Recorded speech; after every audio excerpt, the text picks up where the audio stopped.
नमस्कार दोस्तों, मैं डॉक्टर अरूप मेरे यूट्यूब चैनल हेल्थ फ्रेंड में एक बार फिर से आप सभी का हार्दिक स्वागत करता हूं। आज मैं सेल्फ मेडिकेशन यानी कि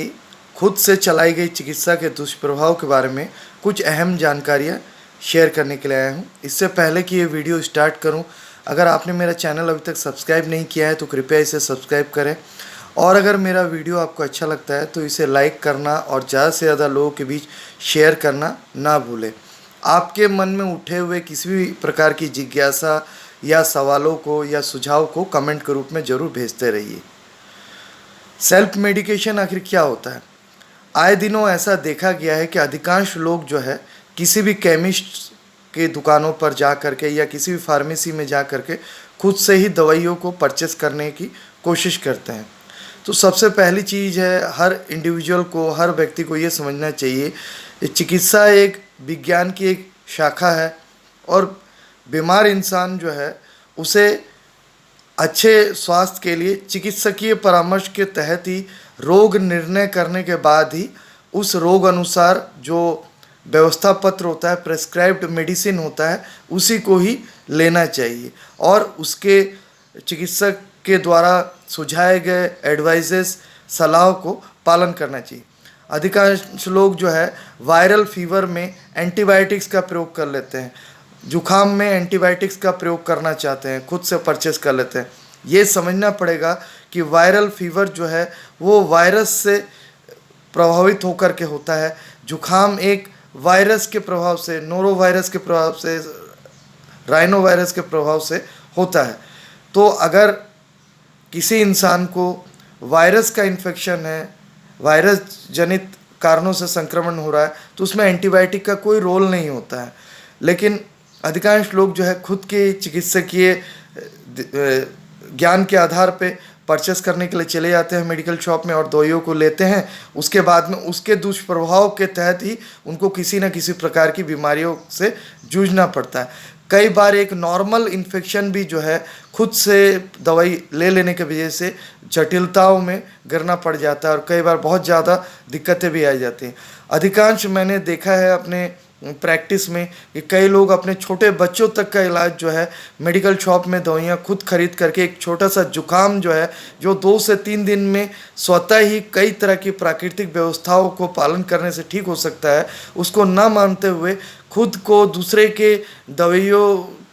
के पर्ची के आधार पर या दूसरे के बच्चे को ये दवाई से ठीक हुआ उस आधार पर ऐसे दवाई खरीद के ले जाते हैं। बाद में उनको क्या होता है, वो जुकाम जो है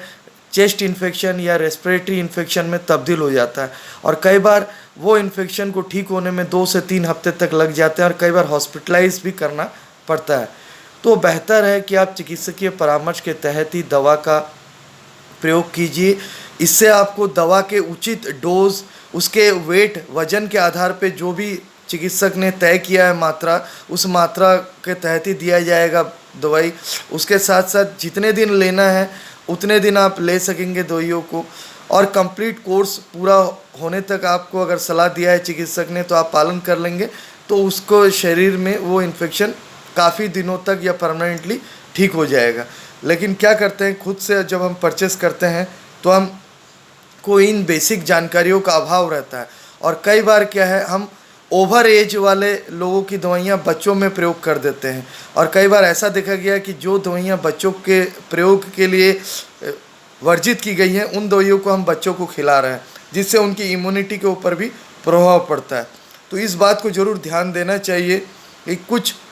ऐसी दवाइयाँ भी हैं जिनको स्टेरॉइड्स कहा जाता है या कई इस प्रकार एंटी एलर्जिक दवाइयाँ होती है जिनका इफ़ेक्ट सेडेटिव होता है, जिनके प्रयोग से बच्चे के अंदर कई तरह के साइड इफ़ेक्ट्स या रिएक्शंस भी आ सकते हैं। अगर आप चिकित्सक के परामर्श अनुसार लेंगे तो चिकित्सक उन साइड इफ़ेक्ट्स और रिएक्शंस को नज़र में रखते हुए, ध्यान में रखते हुए इस प्रकार से दवाइयों को प्रेस्क्राइब करते हैं जिससे बच्चे की बीमारी भी दूर हो जाए और उसे नुकसान भी ना हो। लेकिन अगर आप खुद से दवाई परचेस करेंगे फार्मेसी में जा कर के, केमिस्ट शॉप में जा कर के, तो कई बार ऐसा होता है कि आपको पता नहीं रहता किस दवाई की कितनी मात्रा या किस दवाई को कितने पावर में लेना चाहिए और आप गलत दवाइयों का चयन करके अपने घर में बीमारी का खतरा और मोल लेते हैं और इम्यूनिटी को डाउन करने के लिए आप गलत स्टेप ले लेते हैं। तो मैं आप सभी से इस वीडियो के माध्यम से यही कहूँगा कि बच्चे के मामले में हो या अपने मामले में हो, परिवार के किसी भी सदस्य के मामले में चिकित्सकीय परामर्श को छोड़ कर के आप दवा को प्रयोग ना करें। हर स्थिति में आप अपने निकटतम चिकित्सक के साथ परामर्श करते हुए दवा का प्रयोग कीजिए। अभी के समय में भी लोगों को इस चीज़ की जागरूकता बहुत हद तक रखना चाहिए, क्योंकि हमें मालूम है कि जैसे जैसे हम गलत दवाइयों के संपर्क में आएंगे तो हमारी इम्यूनिटी को नुकसान पहुंचाएगा, हमारी रोग प्रतिरोधक क्षमता नुकसान होगा। तो हम बीमारी से लड़ने वाली ताकत जब हमारे कम हो जाएंगी तो नए नए इन्फेक्शंस के हम शिकार बन सकते हैं, जिससे कई इन्फेक्शन जो है हमारे लिए जानलेवा भी हो सकता है। तो मैं उम्मीद करूंगा इस चीज़ को, आप इस जानकारी को अधिकतम लोगों के बीच में शेयर करेंगे, और आपके मन में जो भी सवाल हो या जिस प्रकार की भी जानकारी आप मुझसे चाहते हैं, मेरे तीनों क्लिनिक्स का एड्रेस और मेरा व्हाट्सएप नंबर यूट्यूब प्रोफाइल में दिया हुआ है। आप यहां से भी मुझ तक संपर्क कर सकते हैं। धन्यवाद, नमस्कार, जय हिंद।